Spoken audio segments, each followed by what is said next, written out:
కవిత్రయ విరచిత శ్రీమదాంధ్ర మహాభారతము ఆనుశాసనిక Parvamu పంచమాశ్వాసము.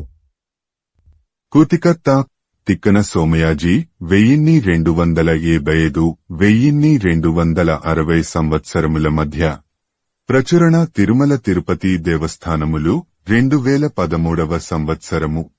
Video చేసినవారు Kanchi త్యాగరాజులు 2024వ సంవత్సరము. కవిత్రయ విరచిత శ్రీమదాంధ్ర మహాభారతము ఆనుశాసనిక పర్వము పంచమాశ్వాసము. శివుడు పార్వతికి ఆయువృద్ధి క్షయంబులకు గారణంబులు చెప్పుట. తేటగీతి. సహనం, సత్యం, దయ, పరిశుద్ధత గురువులయందు భక్తి ఆయుస్సును వృద్ధిపరుస్తాయి. క్రోధం, అబద్ధం, క్రూరత్వం, అపరిశుద్ధత, గురుద్వేషం అనేవి ఆయుస్సును మిక్కిలి క్షీణింపజేస్తాయి. గౌరీ. తేటగీతి. విష్ణు సహోదరి. తపస్సు చేతను, బ్రహ్మచర్యవ్రతానుష్ఠానం చేతను, ప్రియమైన మితమైన ఆహారం స్వీకరించటం చేతను, జరామృత్యుహరణమైన జీవనౌషధాలను సేవించటం చేతను ఆయుర్దాయం పెరుగుతుంది. పై నుడివిన క్రియలమీద ఆసక్తి కలగటం కూడా ఆ నరుడు తొలుతటి జన్మలో చేసిన సుకృత కర్మల ఫలమే సుమ. కందము. గిరిజ. తన శక్తికి మించిన పనులు చేయటం, అయోగ్యమైన, హితకరం కాని తిండ్లు తినటం వలన ఆయువు హరించుకపోతుంది. ఇట్లాంటివి పూర్వజన్మలో చేసిన కర్మల వల్లనే సంభవిస్తాయి. వచనము. ఇంకొక్క విశేషం చెప్పుతాను గౌరీ. వినుము. ఆటవెలది. పుణ్యపురుషులు దేవలోకంలో సుఖాలనుభవిస్తూ బహుకాలం గడపి పుణ్యం క్షీణించగానే తిరిగి భూలోకంలో మానవులుగా పుట్టుతారు. అప్పుడు వారు పుడమిలో దీర్ఘకాలం జీవిస్తారు. పాపులు నరకలోకంలో యాతనలు అనుభవించి పిమ్మట భూమిలో నరులై జన్మిస్తారు. అప్పుడు వారు అల్పమైన ఆయుస్సు కలిగి ఉంటారు. కందము. కృష్ణ. కృష్ణుడితో నారదుడంటున్నాడు, శివుడు చెప్పిన మాటలు విని భవాని మరల భవుడితో ప్రాణేశ్వర. లోకంలో పురుషులని, స్త్రీలని జీవులు 2 రకాలుగా ఉన్నారు కదా. వారిలో జీవుడు ఎట్లా ప్రవర్తిస్తుంటాడో ఆ విషయం నాకు విస్పష్టంగా వివరించుమని వేడుకొనింది. వచనము. అని పార్వతి అడుగగా శంభుడు ఆమెతో ఇట్లా అన్నాడు. కందము. గౌరీ. జీవుడికి మహదహంకారాదులైన తత్వాలలో భేదం వాటిల్లి మగవాడుగనో ఆడుదెగనో జన్మించటం సంభవించదు. ఆత్మ స్త్రీ దేహం ధరించిన, పురుష శరీరం పొందిన ఆ 24 తత్వాలు స్త్రీ పురుషులకు ఏకవిధంగానే ఉంటాయి. వాటిలో మార్పుండదు. అహంకారం వలన జీవుడికి కర్మ సంబంధం కలిగి ఆడుదిగనో మగవాడుగనో రూపం ధరిస్తాడు. వచనము. అని చెప్పి మహాదేవుడు మళ్ళీ ఆటవెలది. గౌరీ. ఆత్ముడు కర్మలకు కర్తకాడు. వాతం, పిత్తం, కఫం అనే త్రిదోషాలు శరీరాలను ఆశ్రయించుకొని ఉన్న చందంగా సత్వగుణం, రజోగుణం, తమోగుణం జీవుడిని ఆశ్రయించి ఉంటాయి. ఈ 3 గుణాలే కర్మలకు కర్తలుగాని జీవుడు మాత్రం కానేకాడు. తేటగీతి. సుందరి. సత్యం, శుచిత్వం, కరుణ మొదలైనవి సత్వగుణానికి సంబంధించినటువంటివి. అత్యాశ, పిసినారితనమవసరమైనప్పుడు తన సొమ్ము ఖర్చు పెట్టుకుండటం, భార్యాపుత్రమిత్రాదులయందు మమత మొదలైనవి రజోగుణ సంబంధమైనవి. అబద్ధాలు చెప్పడం, జీవహింసయందు ఆసక్తి, భయపడటం, సోమరితనం, ఆధైర్యం, నిద్ర మొదలైనవి తమోగుణానికి చెందినట్టివి. కందము. గిరిజ. సత్వరజస్తమోగుణాలు 3 పురుషుడిని నానావికాల పాలు చేస్తున్నవి కనుక సర్వకార్యాలు ఈ గుణాల చేతనే చేయబడుతున్నవని తెలివితో తెలుసుకొనుము. తేటగీతి. పార్వతీ. సత్వగుణ ప్రధానుడికి పుణ్యలోక సుఖాలు, రజోగుణ ప్రధానుడికి మనుష్యత్వము, తమోగుణ ప్రధానుడికి నరకలోక బాధ కలుగుతాయి. త్రిగుణాతీతుడైన వాడికి ముక్తి పరిపూర్ణంగా లభిస్తుంది. వచనము. అని పరమశివుడు పలికి ఇంకను సీసము. మనుషులు చేసే పనులను బట్టి వారికి మేలుగీళ్లు లభిస్తాయి. చెడ్డ పని చేస్తే చెడు ఫలితం, మంచి పనులు చేస్తే మంచి ఫలితం కలుగుతాయన్నమాట.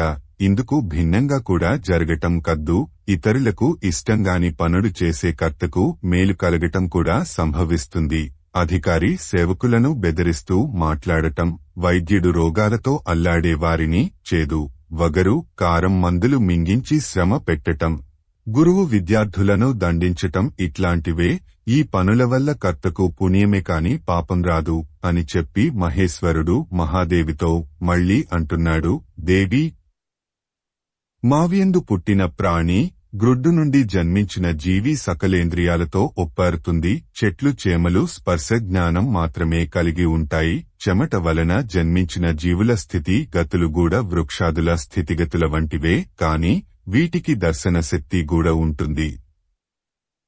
కందము, కాంత. మావి నుండి ఉద్భవించిన ప్రాణులలో మానవుడు శ్రేష్ఠుడు. అతడు ధర్మాధర్మాల స్వరూపమెట్టిదో పెద్దల వలన వినాలి. అట్టి వినికి లేనిచో అతడు పశువుతో సమానుడే. కావున జనుడికి శ్రేష్టమైన వినికిడి అవసరం. కందము, గౌరీ. వినుము, చీకటి రెండు విధాలు. ఒకటి రాత్రి వలన కలిగినట్టిది, రెండవది శరీరం వలన ఏర్పడినట్టిది. రాత్రి చీకటి కాంతి ప్రసరణం వలన నశిస్తుంది. దేహమున పుట్టిన చీకటి అజ్ఞానం పెద్దలు చేసే శాస్త్ర చర్చ ఆలకించి గ్రహించటం వలన తొలగిపోతుంది. ఆటవెలది. బ్రహ్మదేవుడు శరీరంలోని చీకటిని తొలగించటానికి బహుకాలం గొప్ప తపస్సు చేసి ఆ తపఃఫలంగా వేదాలను, శాస్త్రాలను పొందగలిగాడు. కాబట్టి చేయదగిన పను లేవో, చేయరాని పనులేవో ఆ వేదశాస్త్రాల వలన తెలియవలే. అందువలన బుద్ధి జాడ్యం తొలగిపోతుంది. తేటగీతి. కామక్రోధాది దుర్గుణాలన్నీ గాలి దెబ్బకు మబ్బులు చెదిరిపోయేటట్లు వేదశాస్త్రాల వినికిడి వలన నశిస్తాయి. మానవులలో బహుశ్రుతులైన మహనీయులు వేల్పుల వలె హెచ్చుగా విరాజిల్లుతారు. తేటగీతి. శాస్త్రాదుల వినికిడి మానవుడిని పరిపూర్ణ జ్ఞానవంతుడిని చేస్తుంది. అట్టి వివేకవంతుడు చేసే పుణ్యం కొంచెమైనా గొప్ప ఫలం వానికి ప్రసాదిస్తుంది. అజ్ఞాని చేసిన మంచి పని ఎంత గొప్పదైనా అది వ్యర్థమవుతుంది. కాబట్టి మానవుడు శృతవంతుడు కావడం ఎంతో అవసరం. వచనము అని చెప్పి లోకేశ్వరి అయిన ఉమాదేవితో శివదేవుడు ఇట్లా చెప్పాడు. సీసము. మరణించినతోనే మళ్లీ జన్మిస్తే పూర్వజన్మ విషయాలన్నీ అతని బుద్ధిలో నెలకొని ఉంటాయి, జ్ఞప్తిలో ఉంటాయి. అట్లా పూర్వ జన్మ వృత్తాంతం ఎరిగిన వాడిని జాతిస్మరుడంటారు. క్రమంగా వయసు పెరిగి పెద్దవాడవుతున్న కొద్దీ అతడు తొల్లింటి పుట్టుకకు సంబంధించిన ఎరుకను కోల్పోతాడు. కాత్యాయని. పూర్వజన్మకు సంబంధించిన ఎరుకను గలిగి ఉండటం పునర్జన్మ ఉన్నదనే విషయాన్ని నిరీశ్వరవాదులకు తెలియజెప్పడానికి తోడ్పడుతుంది. చనిపోయినవాడు తిరిగి ఒక్కొక్కప్పుడు బ్రతకడం కద్దు. అదెట్లంటే యమకింకరులు పొరపాటున ఒకడి ప్రాణాలకు బదులు మరొకడి ప్రాణాలు గైకొని వెళ్లినప్పుడు ధర్మాత్ముడైన యముడు గమనించి ఆయుస్సు తీరని వాడిని కనికరించి బ్రతుకుమని తిరిగి పంపివేయటం సంభవిస్తుంటుంది. అప్పుడు మూతుడు మరల జీవితుడవుతాడు. ఇట్లాంటి విషయాలెన్నో ఉన్నవి, సందేహించనక్కరలేదు. కవిత్రయ విరచిత శ్రీమదాంధ్ర మహాభారతము ఆనుశాసనిక పర్వము పంచమాశ్వాసము. శివుడు పార్వతికి స్వప్నాదుల తెగం గెడింగించుట.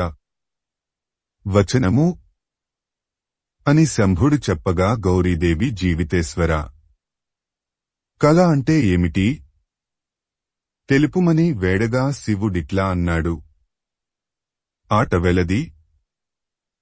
స్వప్నమంటే నిద్రిస్తున్న మనిషి యొక్క మనస్సు చేసే వ్యాపారం. ఆ మనస్సు రాబోయే విషయాలను ముందుగా కనుగొంటుంది. కనుక కలలు మునుముందు కలుగబోయే కష్టసుఖాలను వెల్లడిస్తాయి అని పరమేశ్వరుడు పరమేశితో పలికాడు. వచనము ఈశ్వరుడు పలికిన పలుకులు ఆలకించి గౌరి ఆయనతో ఇట్లా అన్నది. సీసము. మానవుడిని కర్మలయందు ప్రవర్తింపజేస్తున్నది దైవమా? లేక అతడి ఉత్సాహమా? చెప్పవలసినదని గౌరి ప్రశ్నిస్తే శంకరు గిట్లా బదులు పలికాడు. దేవి, దైవం తానుగా ఏ పని చెయ్యడు కాని నరుడు చేసే పనులకు తోడ్పడి ఫలాన్నిస్తాడు. ముందటి జన్మలో జనుడు చేసిన కర్మమే దైవమని చెప్పబడుతుంది. ఇప్పుడు చేసే కర్మ పౌరుషమని పిలువబడుతుంది. మనిషి చేసే యత్నం వ్యవసాయం వంటిది. దైవ సహాయం అంటేనో జలం వంటిది, గాలి వంటిది. ఇవి రెండూ కృషి ఫలించడానికి తోడ్పడతాయి. నేలను త్రవ్వినప్పుడే నీరు పడుతుంది. అరణికట్టెను మథించినప్పుడే అగ్ని పుట్టుతుంది. అట్లాగే మానవయత్నం దైవం సాయపడినప్పుడు ఫలిస్తుంది. అసలు యత్నపరుడు కానివాడికి దైవంతో పాటు ఎట్లా లభిస్తుంది? లభించనే లభించదని భావం. కందము కమలముల వంటి కన్నులు గల సఖి. ఇట్లు పరికించిన కర్మఫలాలు లభించటానికి మానవ యత్నము, దైవానుకూల్యం కారణాలు. ఇందులో అనుమానించవలసిన అక్కర లేదు సుమా. తేటగీతి. శివుడు ఆ విధంగా చెప్పగా విన్నదే పార్వతీనాథ. జీవుడు గర్భంలో ప్రవేశించటానికి హేతువులెట్టివి అని అడిగింది. అందుకు శంకరుడు పద్మాక్షి. స్త్రీ పురుషుల యొక్క సంభోగం, పురుషుడి వీర్యము, స్త్రీ యొక్క శోణితము, దైవం యొక్క తోడ్పాటు ఇందుకు కారణాలు అని చెప్పాడు. కందము.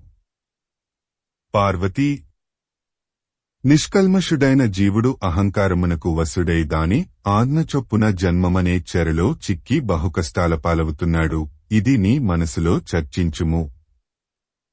సీసము. పరమేశ్వరుడు శాంకరిని అవలోకించి సతి దేవతలకు కూడా ఎరుకపడని ఒక రహస్యం ఉన్నది చెప్పుతాను వినుమంటూ ఉపక్రమించాడు. పూర్వం మానవులందరికీ పూర్వ జన్మస్మృతి ఉండేది. అందువలన వారు ఎల్లప్పుడూ పుణ్యకార్యాలు చేస్తూ తత్ఫలితంగా స్వర్గలోకానికి చేరేవారు. మితి మీరి అందరూ అక్కడికి వెళ్లటం వలన స్వర్గధామంలో చోటు చాలక సమ్మర్దం ఏర్పడింది. వేల్పులకు సంకటస్థితి కలిగింది. దానిని నివారించుటకు బ్రహ్మదేవుడు ఉపాయం ఆలోచించి జనులు పుణ్యకార్యాలు సల్పకుండా వారికి ఇదివరకున్న పూర్వజన్మ జ్ఞానాన్ని తొలగించి కామక్రోధాలను వారికి కల్పించాడు. ఆ చెడు గుణాల వలన వారు చెడు పనులు చేయటానికి పూనుకొని నరకలోక నివాసులు అవుతుండటం వలన అక్కడ కూడా మితిమీరిన తొక్కిడి ఏర్పడింది. ఇది కూడా బాగులేదని చతుర్ముఖుడు మరొక ఉపాయం ఆలోచించాడు. ఇది సమంజసమైనదని భావించాడు.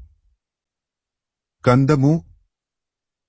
అటు స్వర్గానికి ఇటు నరకానికి మనుషులు మితిమీరి వెళ్లి సమ్మర్దం కలిగించకుండా ఆ రెండు చోట్లకు సమానంగా వెళ్లేటట్లు చేయదలచి బ్రహ్మదేవుడు పరలోక స్థితిగతులు మనోదృష్టి చేతవారు ఎరుగకుండేటట్లుగాను శాస్త్రం చేతనే తెలిసేటట్లుగాను చేశాడు. వచనము. అని భవుడు పలుకగా భవానీ దేవా, పునర్జన్మ కలదని కొందరు, లేదని కొందరు వాదులాడుకుంటూ సతమతమవుతున్నారు. ఆ ఉత్తర జన్మం విషయమెట్టిదో నిర్ణయించవేడుతున్నాను అని పల్కగా అంధకాసురుడిని హరించిన హరుడిట్లా అన్నాడు. కందము. అసలు పునర్జన్మ ఉన్నదో లేదో అనే సంశయం దేవతలకు కూడా ఉన్నది. వారికి ఈ విషయంలో ఒక నిశ్చయ జ్ఞానం లేదు. మరి మానవులకు అది తెలియకుండటంలో ఆశ్చర్యమేమున్నది? కందము. ప్రేయసి. పునర్జన్మమనేది ఉన్నది. అది ఎంతటి బుద్ధిమంతులకైనా వేదవాక్యాల యొక్క అర్థం గ్రహించకుండా తెలుసుకొనటానికి సాధ్యపడదు. వచనము. శివుడి పలుకులు విని ఉమాదేవి మళ్లీ ఆయనతో ఇట్లా అన్నది. కందము. ప్రభూ, చనిపోయిన వాళ్లు ఆకారరహితులై ఉంటారు. యమకింకరులు రూపరహితులైన వారిని తమ వెంట ఎట్లా తీసుకొనిపోతారు? యమధర్మరాజు వారిని ఎట్లా శిక్షిస్తాడు? ఈ సంగతులు నాకు విశదంగా చెప్పండి అని గౌరి కోరింది. వచనము. అని ఉమాదేవి ప్రశ్నించగా ఆ భగవంతుడు ఇట్లా అన్నాడు. సీసము. కోమలి. యమభటులు ఆయువు ముగిసిన జనుల దగ్గరకు వచ్చి వారి ప్రాణాలను శరీరాల నుండి వెడలిస్తారు. పిదప ఒక మాయాదేహంలో వారి అసువులను ప్రవేశపెడతారు. ఆ కృత్రిమ దేహాలతో వారిలో ధర్మాత్ములైన వారిని పరిమళవంతమైన మృదుమార్గంలోనూ, మధ్యములైన వారిని అంతగా కష్టాలు లేని దారిలోనూ, పాపులను దుర్గంధభూయిష్టమైన కఠినమైన త్రోవలోనూ నడిపించుకుంటూ వెళ్లి యముడికి చూపిస్తారు. యమధర్మరాజు పుణ్యపురుషులను కొనియాడి పుణ్యలోకాలకు పంపుతాడు. రెండవ తెగవారిని ఆదరించి నివసించుటకు మనుజ భువనానికి పొమ్మంటాడు. పాపులను బెదిరించి నరకలోకానికి గెంటి వేస్తాడు. వచనము అని పరమేశ్వరుడు చెప్పగా పర్వతరాజపుత్రి ఆయన గౌరీదేవి చంద్రుడిని శిరసున ధరించిన శంకరుడితో కందము నరకమంటే ఇట్లాంటిది. పాపులను యముడు ఏ విధంగా బాధిస్తాడు? నాథా, నాకు చెప్పండి అని అంబిక అడుగగా ఆ త్రిపురాసుర సంహారి సంతోషంతో ఇట్లా అన్నాడు. శ్రీకృష్ణ అని నారద మహర్షి ఉమాశంకరుల సంవాదాన్ని వాసుదేవుడికి వినిపించాడు. సీసము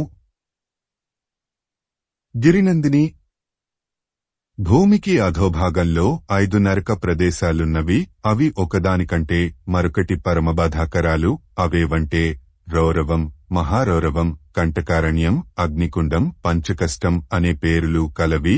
అవి దుర్మార్గులు తాము చేసిన పాపఫలం అనుభవించే చోట్లు. యముడు ఆయా జీవుల పాపాల యొక్క తారతమ్యాలను అనుసరించి ఈ నరకస్థానాలకు పంపుతాడు. అక్కడ యమభటులు వారిని కాలుస్తూ, నరుకుతూ, కాలుచేతులు కట్టిపడవేస్తూ, కొట్టుతూ నానావిధాల బాధిస్తారు. ఆ నరకవాసులను జాగిలాలు, కుక్కలు కరిచి, పురుగులు తొలిచి, గ్రద్దలు ముక్కులతో పొడిచి నొప్పిస్తాయి.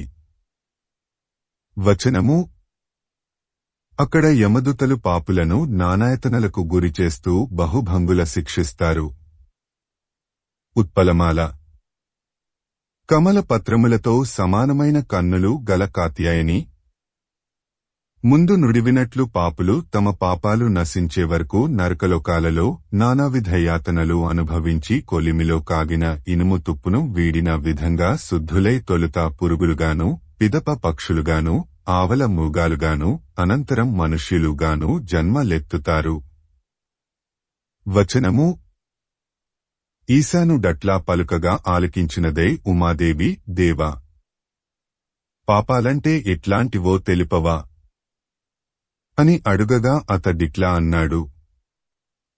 కవిత్రయ విరచిత శ్రీమదాంధ్ర మహాభారతము ఆనుశాసనిక పర్వము పంచమాశ్వాసము. శివుడు పార్వతికి మానస వాచిక కాయకములను త్రివిధ పాపముల దెల్పుట. సీసము దేవి మనసుతో చేయబడేవి, నోటితో సల్పబడేవి, శరీరంతో కావింపబడేవి అని పాపాలు మువ్విధాలు. ఇతరుల ద్రవ్యాన్ని వాంఛించటం, దుష్కృత్యాలు జరుగుతుంటే అంగీకరించటం లేదా చూచి సంతోషించటం, ధర్మకార్యాలను ద్వేషించటం మొదలైనవి మనస్సంబంధమైన పాపాలు. అబద్ధాలు చెప్పటం, కఠోరంగా మాట్లాడటం, వాక్సంబంధమైన దోషాలు, చంపటం, బంధించటం, తినకూడని వాటిని తినటం, పరుని పత్నిని అనుభవించటం, కళ్ళు త్రాగటం మొదలైనవి శరీర సంబంధమైన పాతకాలు. పార్వతి వినుము, పాపాలన్నింటిలో దొడ్డపాపం కళ్ళు త్రాగటం. మద్యపానం వలన ప్రాణోపద్రవం కలుగుతుంది, చేటు వాటిల్లుతుంది, నరక సముద్రంలో కూలటం జరుగుతుంది. కందము గుణభూషితవైన పార్వతి సత్పురుషులు మద్యపానం మానకపోతే లోకం హద్దులేనిదై సంక్షోభానికి గురై చెడిపోతుంది. మధుసేవ మనిషికి ఏ హాని కలిగించలేదు, అన్ని అనర్థాలను కలిగిస్తుందని తాత్పర్యం.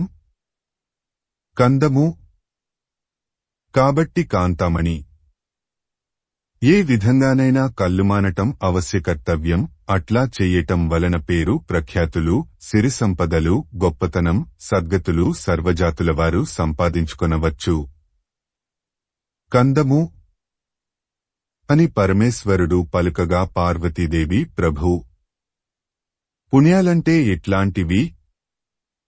అని ప్రశ్నించింది. అందుకు శశాంకశేఖరుడు సంతోషంతో విలసిల్లుతూ ఆమెకిట్లని చెప్పాడు. శ్రీకృష్ణ అని నారదమహర్షి సౌరితో అన్నాడు.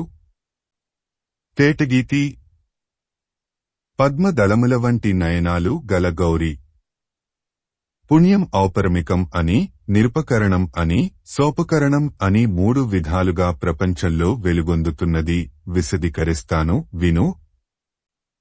సీసము ఔపరమిక మనగా పాపాలను విడిచిపెట్టడం. అయ్యో, ఇంత సులభమైన దానిని మూఢ మానవులు గ్రహించనేర్కున్నారు. పాపవర్జనానికి ప్రయత్నం అక్కరలేదు, డబ్బును వెచ్చించవలసిన అవసరం లేదు, పరలోకం ఉన్నది గదా అనే భయంతో పాపకృత్యాలు చేయటం మానితే చాలు. సద్గతి వలన కలిగే సౌఖ్యం తనంతట తానే లభిస్తుంది. దుష్కృత్యాలు మానటం అనేది తన చేతిలోని పనే కదా. ఇందువలన కలిగే మేలు గమనించక జనులు చెడుపనులు చేస్తూ నిరయం పాలవుతున్నారు. ఉపాయశాలురగు బుద్ధిమంతులు వేదశాస్త్ర పురాణాదులను వింటూ, పెద్దలను సేవిస్తూ, ధైర్యమవలంబించి, ఇంద్రియాలను నిగ్రహించి సద్గతుల వలన కలిగే సౌఖ్యమును పొందుతారు. యమం వల్లనే స్వర్గసుఖం లభిస్తుంది అని చెప్పేటప్పుడు మానవుడు కేవల పుణ్యకర్మలే ఆచరిస్తున్నప్పుడు లభించే భాగ్యం ఇట్టిదని వర్ణించడానికి శక్యం కాదు. ఆట వెలది. పరిశుద్ధత, సత్యం, అంతరింద్రియ నిగ్రహం, శాంతి, బహిరింద్రియ నిగ్రహం, దాంతి, రుజు ప్రవర్తన, స్వచ్ఛమైన నడవడిక, వ్రతాలను ప్రీతితో అనుష్ఠించటం, ఒక్క ప్రొద్దులుండటం, బ్రహ్మచర్య వ్రతపాలన అనేవి నిరుపకరణం అనే పేరుతో చెలువొందుతున్నాయి. ఈ నిరుపకరణమునే నియమమంటారు.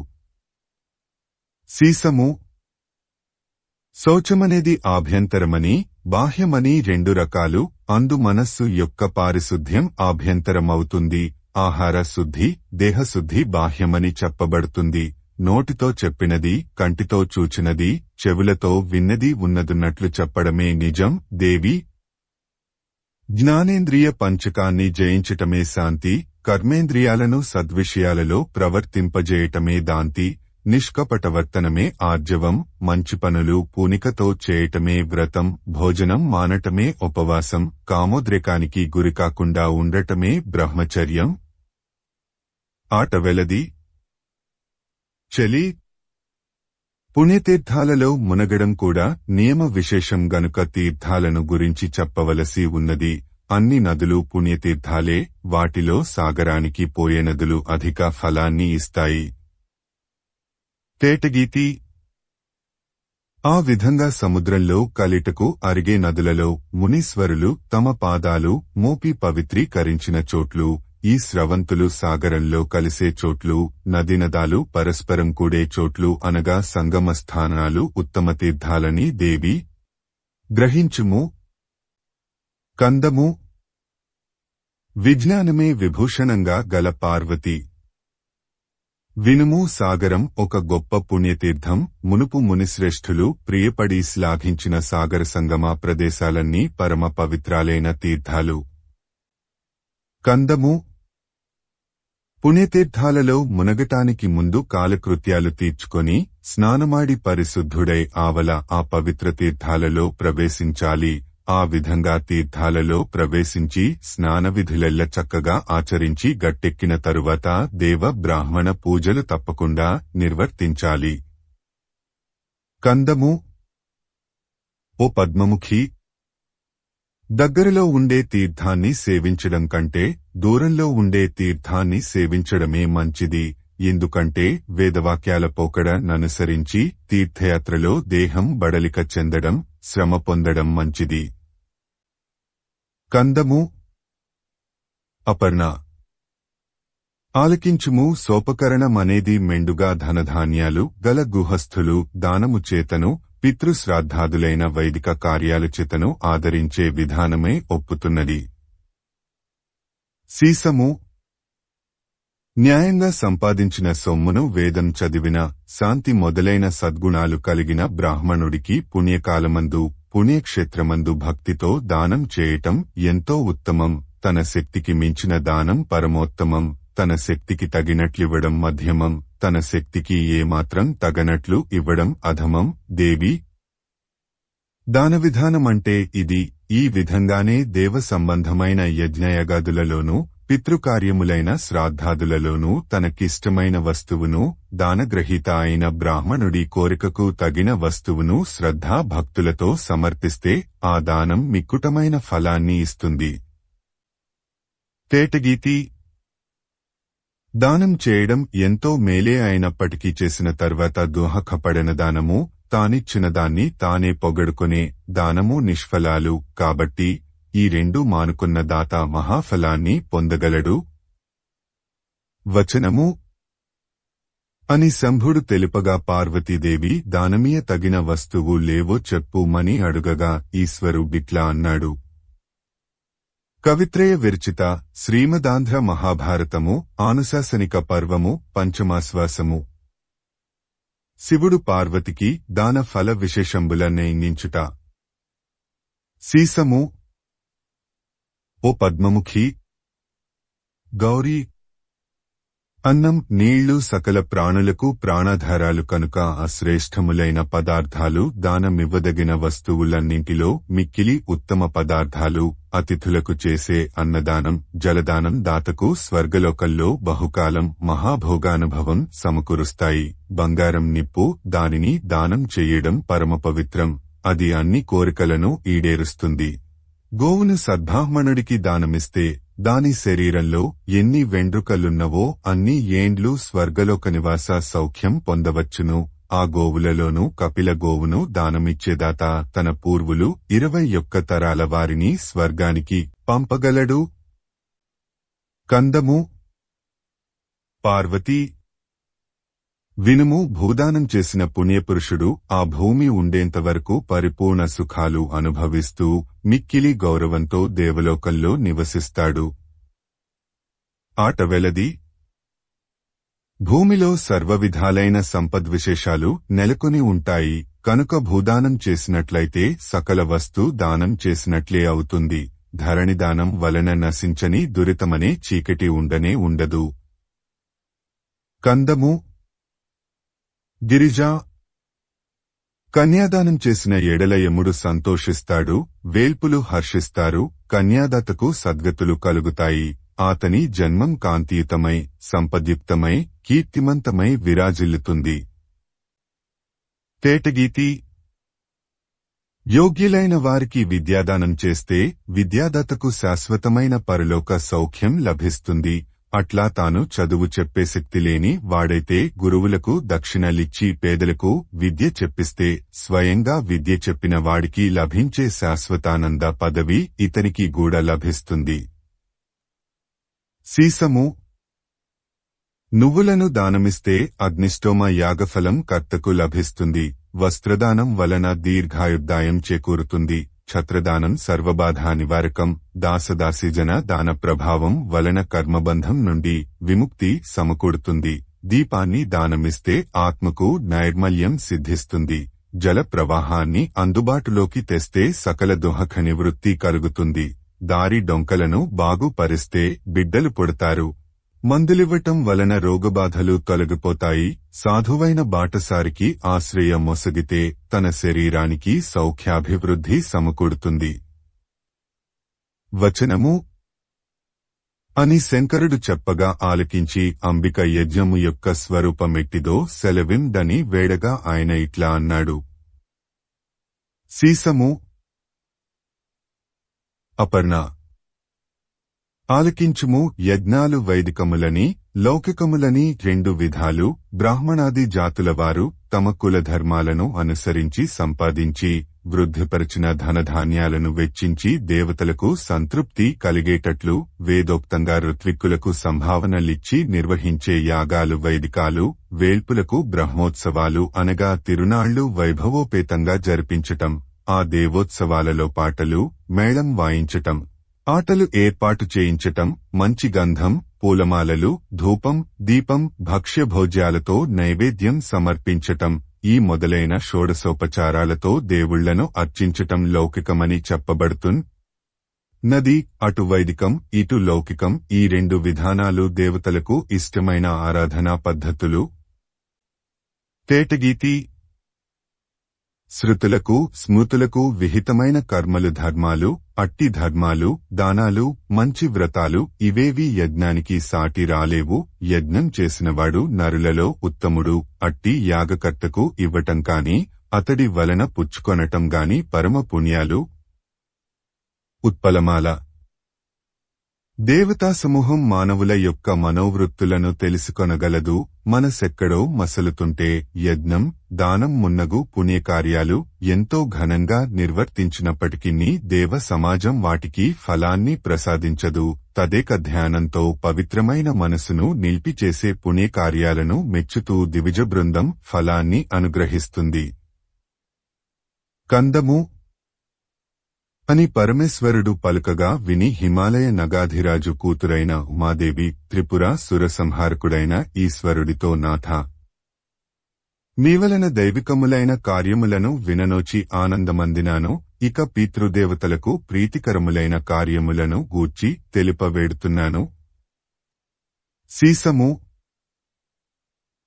అని అంబిక అడుగగా సర్వవిధుడైన శంభుడు ఆమెతో ఇట్లన్నాడు. సఖీ, గయా, కురుక్షేత్రం, గంగ మున్నగు పవిత్ర ప్రదేశాలు పితృకర్మలకు మిక్కిలి ఫలప్రదాలు. మాఘభాద్రపద మాసాలు, బహుళపక్షం, అపరాహ్న సమయం, అమావాస్య, ద్వాదశి, నవమి అనే తిథులు పితృదేవతలకు మిక్కిలి సంతృప్తినిస్తాయి. కుతపకాలం, దౌహిత్రుడు, నువ్వులు పితృకర్మలకు మిక్కిలి అర్హములు. శ్రాద్ధాదులు జరుపునప్పుడు శుచిత్వం, కోపరాహిత్యం, వ్యాకులపాటు చెందకుండటం ఆవశ్యకాలు.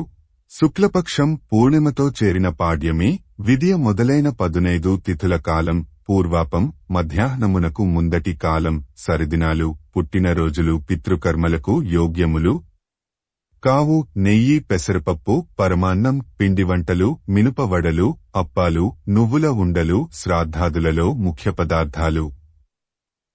కందము. దేవి, శ్రాద్ధాదులందు నిమంత్రించటానికి వేదం చదివినవారు, రోగాలు లేనివారు, అంగవైకల్యం కలుగని వారు అర్హులు. వీరందరూ మంచి నడవడి గలవారే ఉండాలి. తన గోత్రంవాడు, భార్య మరణించినవాడు, ఇతర కులస్థుడు తద్దినాలలో నిమంత్రణకు పనికిరాడు. ఆటవెలది. అబ్దికంలో నిమంత్రితులైన వారిని గంధం, పూలమాలలు, ధూపం, దీపం, వస్త్రాలు మొదలైన వాటితో పూజించి శ్రద్ధాభక్తులతో వారికి భోజనాలు పెట్టి సంతుష్టులను చెయ్యాలి. ఆ పిదప శాస్త్ర విధి ననుసరించి పితరులకు పిండ ప్రదానం మొసగటం. కాత్యాయని, నేను ఎంతో మెచ్చుకుంటాను. వచనము. శివుడట్లా చెప్పగా విని మేనకాదేవి పుత్రి అయిన ఉమ శంభుడితో ఇట్లా అన్నది. కందము.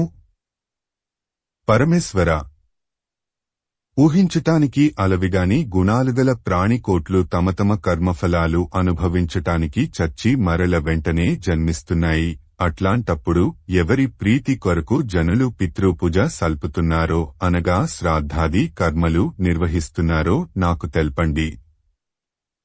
ఆటవెలది అని గౌరీదేవి అడుగగా అక్కడున్న మునీశ్వరులంతా గిరిపుత్రిని ప్రశంసించి శంకరుడు ఆమె మాటలకేమి బదులిస్తాడో వినవలెనన్న కుతూహలంతో ఉన్నారు. శ్రీకృష్ణ అని నారదుడు వాసుదేవుడితో అన్నాడు.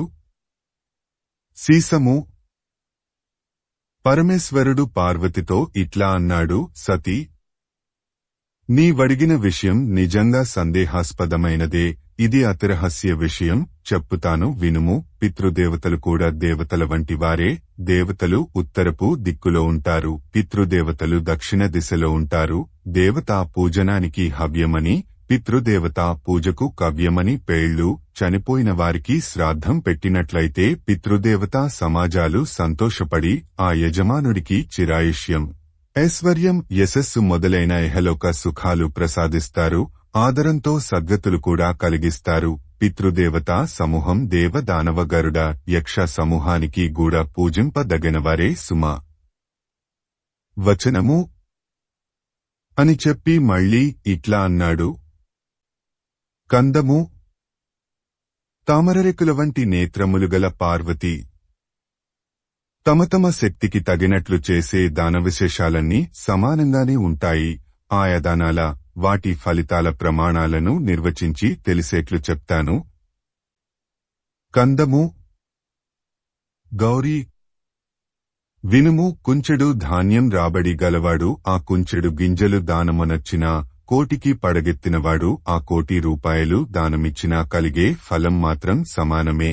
దాన పరిమాణమును బట్టి ఫలపరిమాణముండదు. శక్తిననుసరించి చేసే దానాలు దాతకు సమాన ఫలితాలిస్తాయని తాత్పర్యం.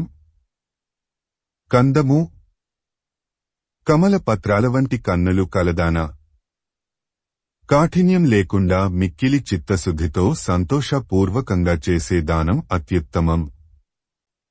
కందము అని వచించి పరమేశ్వరుడు శాంభవితో, ఓ పుణ్యురాలా, నీకు మరికొన్ని ధర్మాలు తెలియజెప్పుతాను, ఏకాగ్రచిత్తంతో ఆలకించుమంటూ విస్పష్టంగా చెప్పినాడు శ్రీకృష్ణ. అని నారదుడు శ్రీకృష్ణుడిని సంబోధించి ఈశ్వరుడు గోరికి చెప్పిన ధర్మాలు తెలిపాడు. చంపకమాల వ్యాధులతో బాధపడేవారికి ఆ రోగాలు మానటానికి మందులివ్వటం, దోహస్థితిలో ఉన్నవాళ్లను ఆదుకొనటం, తీర్థయాత్రాపరులను మంచి మార్గంలో సంతృప్తిపరచటం, అన్నపానములిచ్చి ఆశ్రయం సమకూర్చి చుట్టపక్కాలు లేనట్టి అనాథ ప్రేతకు దహనక్రియ జరపటం, దోహకాలపాలైన వారిని ఆ దోహకాల నుండి ఉద్ధరించే ఉపాయం ఆలోచించటం, ఓర్పు కలిగి ఉండటం గణనకెక్కిన ఉత్తమ ధర్మాలు. వచనము అని శివుడు చెప్పగా ఉమాదేవి మిక్కిలి సంతోషపడి కవిత్రయ విరచిత శ్రీమదాంధ్ర మహాభారతము ఆనుశాసనిక పర్వము పంచమాశ్వాసము.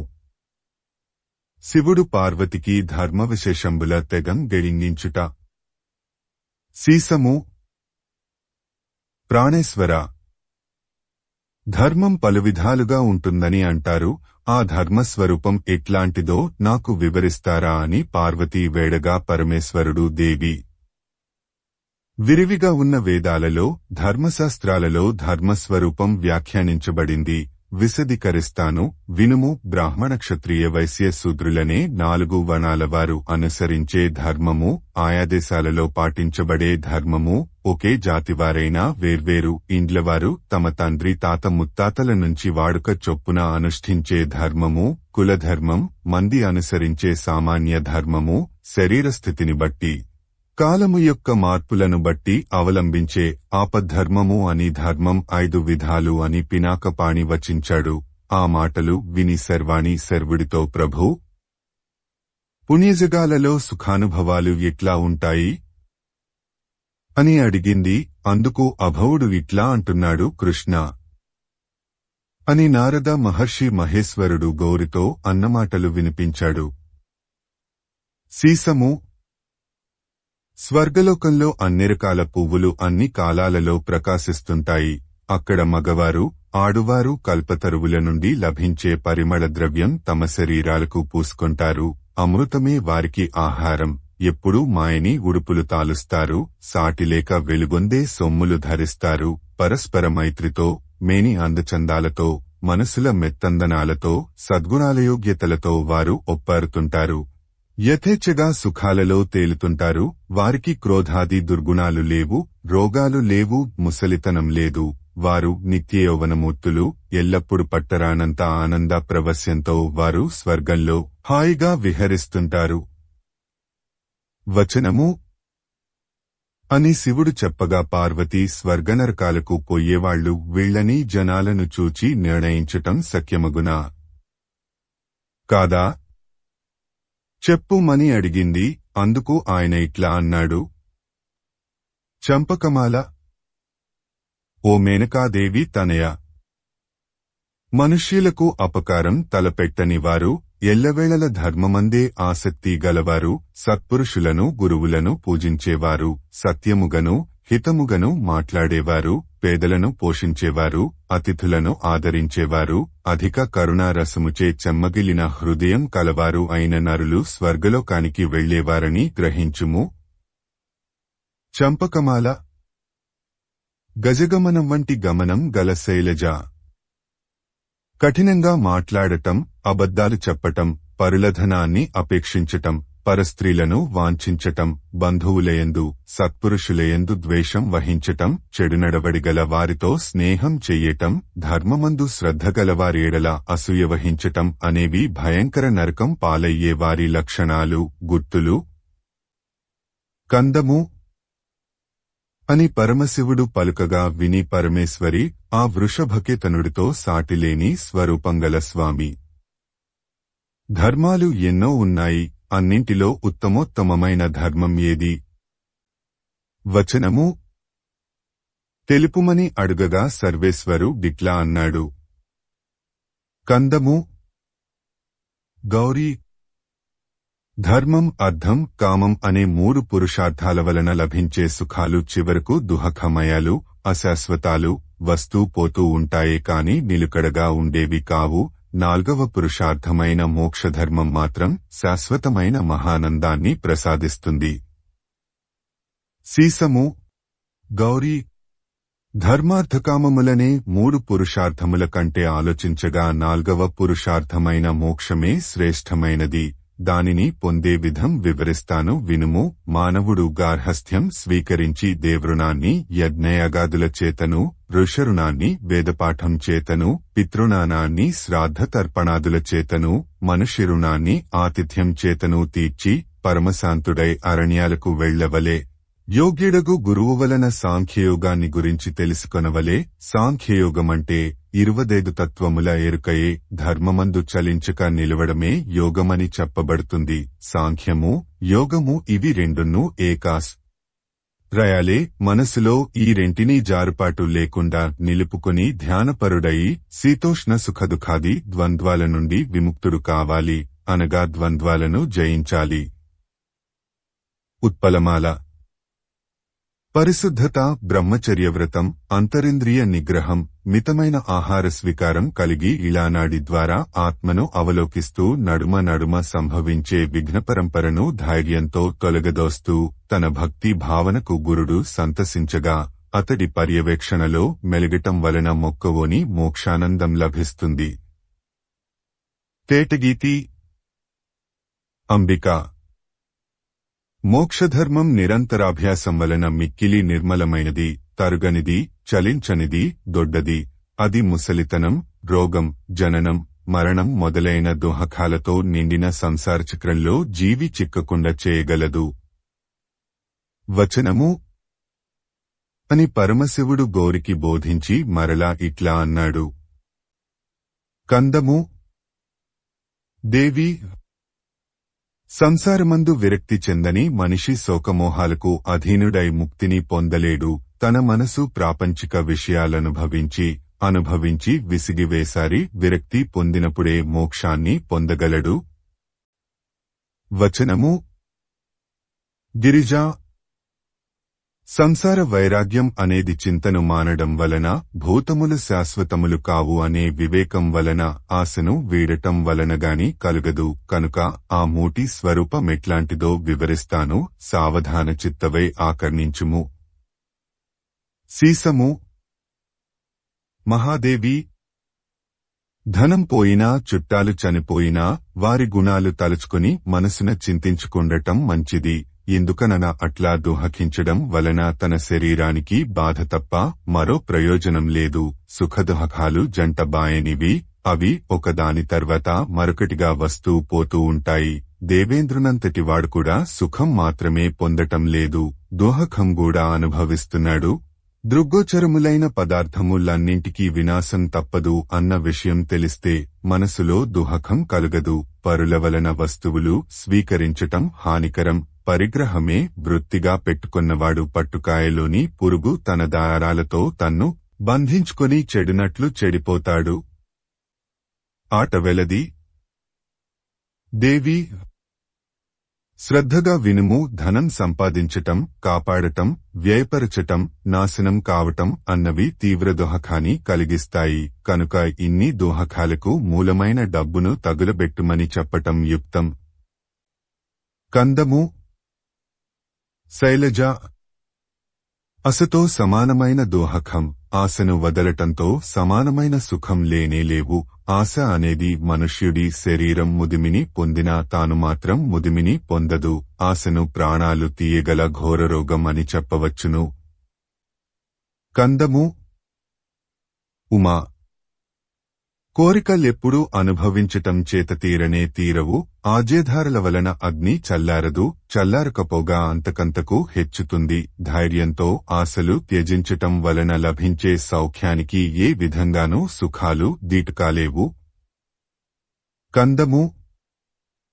ఓ సాధ్వీ శిరోమణి, ఇంద్రియాలను వాటి ఇష్టప్రకారం ఎచ్చటికైనా పోనిస్తే అవి నరకాన్ని సమకూరుస్తాయి. అట్లా వాటిని స్వేచ్ఛా సంచారానికి అనుమతించక అణచివేస్తే, నిరోధిస్తే అవి జనుడికి సద్గతి లభింపజేస్తాయి. తేటగీతి. విషయాభిలాషతో ధనాశతో నిండిన మనసుగల మానవుడిని అడవిలో గొర్రెను అపహరించే బెబ్బులి మాదిరి మృత్యువు తన వెంట కొనిపోతుంది. వచనము. పరమేశ్వరుడు పార్వతి కట్లు వచించి ముసలితనమును మరణాన్ని తరుమగొట్టగల క్షేమంకరమైన మంచి పని ఏది అని అడిగినచో చెప్పుతాను విను మని ఇట్లా అన్నాడు. తేటగీతి. చంద్రముఖి.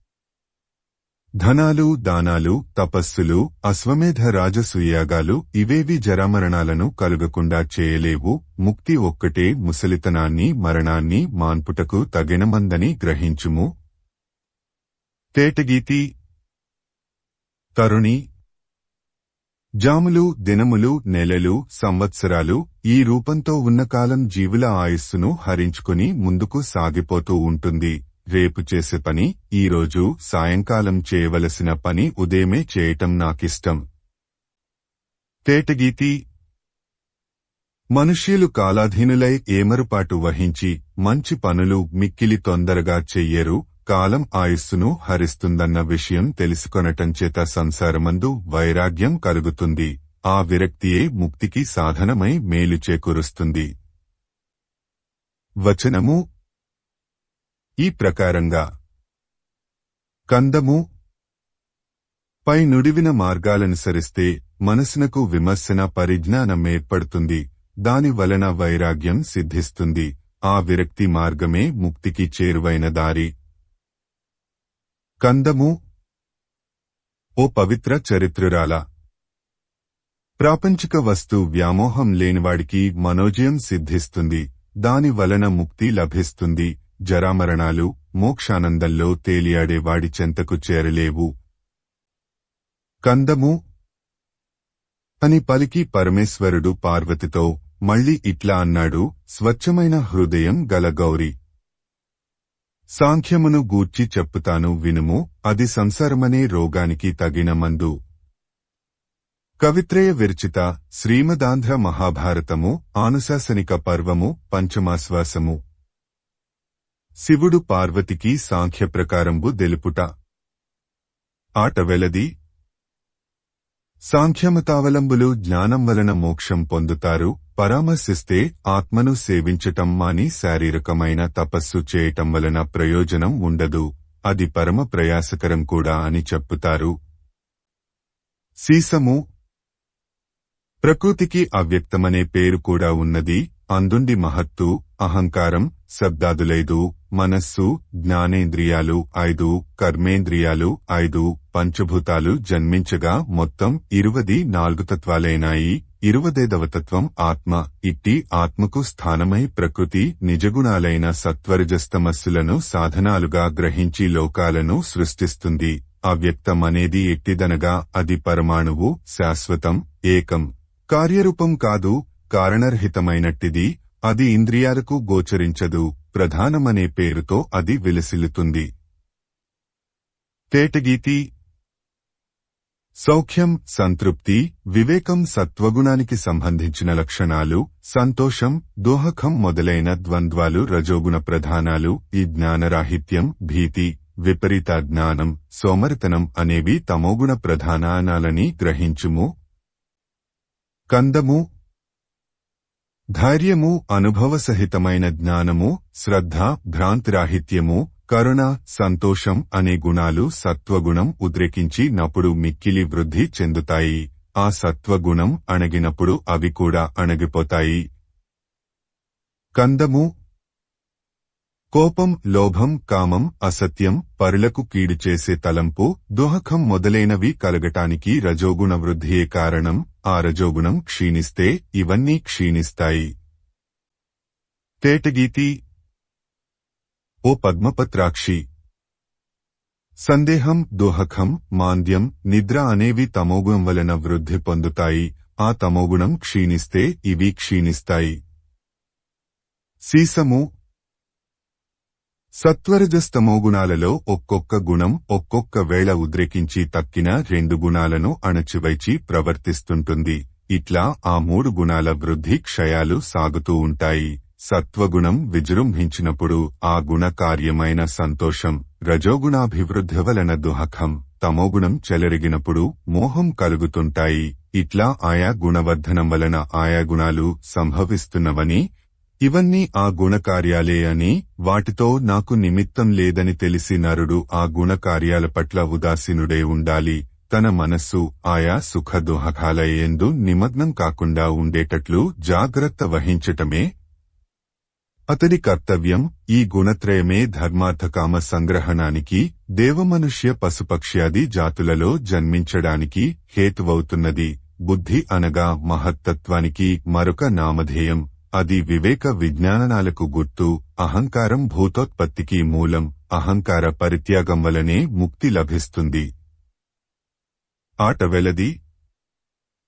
ఇంద్రియాలు విషయాలపై ప్రవర్తిల్లుటకును, విషయముల నుండి ఇంద్రియాలను మరల్చుటకును మనస్సు సమర్థమై ఉన్నది. ఆ ఇంద్రియాలు, మనస్సు, పృథివ్యాధిభూత పంచకం, భూతగుణాలైన శబ్దస్పర్శాదులు, శరీరం. ఇది జీవుడి కంటే భిన్నమైనది. జీవుడు ఈ దేహమనే ఆలయంలో నెలకొని ఉన్నాడని గ్రహించుము. కందము దేవి దేహం, ఆత్మ ఒక్కటి కావువేరు వేరైనవి అనే నిర్ణయాత్మకమైన దృష్టి కలవాడు తన మనస్సును ఇంద్రియార్థాల నుండి మరలించటానికి శక్తి కలిగి ఉంటాడు. విషయాల నుండి నివృత్తమైన మనస్సు సంకల్పరహితమై ముక్తి మార్గాన్ని కనపరుస్తుంది. వచనము ఆ ముక్తిదశయందు దేహమే నేననే అభిమానం వదిలి ఆత్ముడు ప్రకాశిస్తాడు. ఆ తత్వమే పరమహంసుడని చెప్పబడే తత్వం. ఆత్మతత్వం ఇట్టిదనే ఏక మనోజయం వలననే సమకూడుతుంది. అది పరమశాంతిని ప్రసాదిస్తుంది. మత్తేభము దేవి రసగంధాది గుణాలు లేనిదై పరిణామశూన్యమై అన్నిటియందు వసించుచు అన్నిటియందు వ్యాపించి ఉన్నదే. అతి సూక్ష్మరూపమై బృహత్పరిమాణమును గలదే. కన్ను మొదలగు ఇంద్రియాలకు అగోచరమై 26వ తత్వమొకటి విరాజిల్లుతున్నది. అదే పరమాత్మ. సమబుద్ధితో దానిని దర్శించే శాంతస్వరూపుడు మోక్షపదమును పొందగలడు. వచనము గౌరీ ఇవుడు నేను నుడివింది కపిలుడు మున్నగు గొప్ప మునీంద్రులు అనుసరించిన జ్ఞానమార్గం. ఇక యోగమార్గం ఎట్లాంటిదో ఇప్పుడు వివరిస్తాను, వినవలసింది. సీసము ఉమాదేవి ఇంద్రియాలు, మనస్సు, బుద్ధి, ఆత్మ ఒక్కటే అగునట్లు దర్శించటం పరిపూర్ణమైన యోగజ్ఞానం. అగ్నిహోత్రుడిని ఉపాసించటం అనగా హోమాదులు నిర్వర్తించటం, మిక్కిలిగా మాట్లాడకుండటం అనగా మౌనవ్రతావలంబనం, సత్వగుణం కలిగి ఉండటం, పాత్రులకు దానం సల్పటం, వేదాలు చదవటం, శుచిగా ఉండటం, సత్యం పల్కటం పాతకాలను తొలగిస్తాయి. అట్లా పాపాల నుండి నిర్ముక్తుడైన మనుజుడు యోగానుష్ఠానానికి అర్హుడవుతాడు. మనసును అటునిటు విషయాల మీదికి వెళ్లనిక నిలువరించటమే ఇందుకు ముఖ్యమైన ఉపాయం. చేపలు పట్టే జాలరికి మాంసమెట్లు ముఖ్యమో అట్లాగే యోగమనుష్ఠించేవాడికి పరిశుద్ధము, జనశూన్యము అయిన ప్రదేశం ముఖ్యం. అట్టి ఏకాంత ప్రదేశంలో మృదువైన పీఠం మీద శరీరంలో వంపులేకుండా, నడుం వంగకుండా కూర్చొనాలి. కందము మనస్సున ఐదింద్రియాలను, మనస్సును ఆత్మయందు లీన మొనచ్చగా ఉచ్ఛ్వాస నిశ్వాసములు రెండును యోగం సిద్ధించటానికి అధీనములే ఉంటాయి. తేటగీతి మనుజుడు ఏకాగ్రచిత్తుడై మీద చెప్పిన స్థితియందుండగా అపానవాయువుతో కూడిన ప్రాణవాయువు యొక్క గమనమునకు శిరస్సు నిలయమవుతుంది. నిలయమైన అతడే జీవుడని, పరమాత్మ అని చెప్పబడుతూ ప్రకాశిస్తున్నాడు. వచనము అని చెప్పి మరల శివుడు ఉత్పలమాల ప్రాణమును అపానములో, అపానమును ప్రాణములో స్థాపించి ముక్తిని వాంఛించి మనస్సును గట్టిగా నిరోధించగా ఆ యోగ మార్గము నందు నిరతుడైన యోగికి ప్రాణ నిరోధ సంపన్నత్వం శరీరమందలి ఊష్మమును పైకి ఎగజిమ్మగా ఆ ప్రాణాపాన దేహాగ్నులు మూడును చేరి ఏ మాత్రము జారుపాటు లేకుండా మూర్ధ స్థానమును భేదించుకుని పోవుటలో అభిలాష వహిస్తాయి.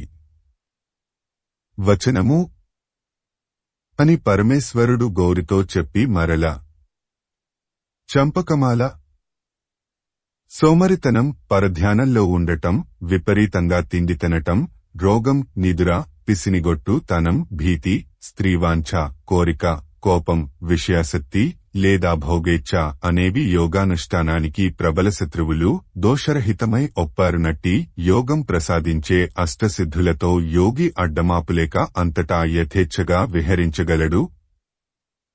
ఆటవెలది ఎక్కువగా నిద్రపోవటం, బొత్తిగా నిద్రపోకుండా ఉండటం, మితిమీరి భుజించటం మొదలే భుజించకుండా ఉండటం యోగికి తగవు. గౌరీ యోగి తగిన తీరున మెలిగితే దుహకాన్ని హరించే యోగం సిద్ధిస్తుంది.